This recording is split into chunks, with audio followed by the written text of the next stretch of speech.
Alipuncha alichisha lituta mashikuna, ñukapa shutimi kan José Luis Maiwa, kaimi kan ñuka Quichua.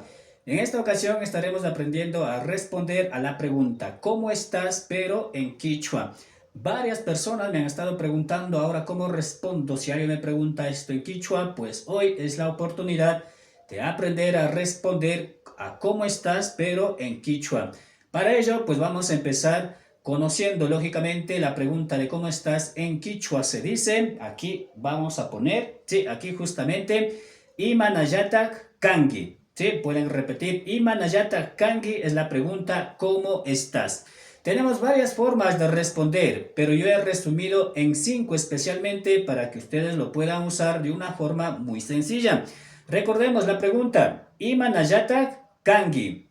La primera forma de responder a esto es, aquí los pongo, sumagmi kani, que significa estoy excelente, estoy a tope, al límite, al 100%.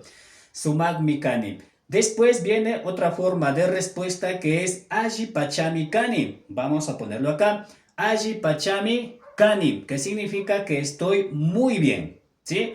Un poquito menos, ¿sí? De excelente, que está eufórico, está muy bien. Aji pachami Kani. Vamos a la siguiente, es Ajimi Kani. Ajimi Kani significa estoy bien, ¿sí? Estoy bien. Siguiente, vamos a la cuarta, es Ajiyami Kani. Vamos a ponerlo acá. Ajiyami Kani significa estoy más o menos. Como que sí, como que no, como que voy o como que vengo. Más o menos Ajiyami Kani.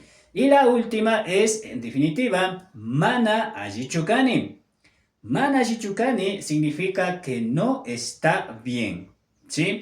O en su efecto está mal. Esas son las 5 respuestas que he puesto para que ustedes lo aprendan y lo puedan responder. Empecemos acá. Imanayata Kangi. Sumagmi Kani. Ajipachami Kani. Ajimi Kani.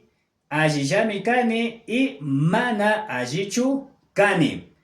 Aprendan estas preguntas y sobre todo las respuestas para que puedan mantener un diálogo cortito con las demás personas. Esto es Ñuka Quichua, plataforma digital de enseñanza Quichua. Nos vemos en la siguiente. Chau, chau.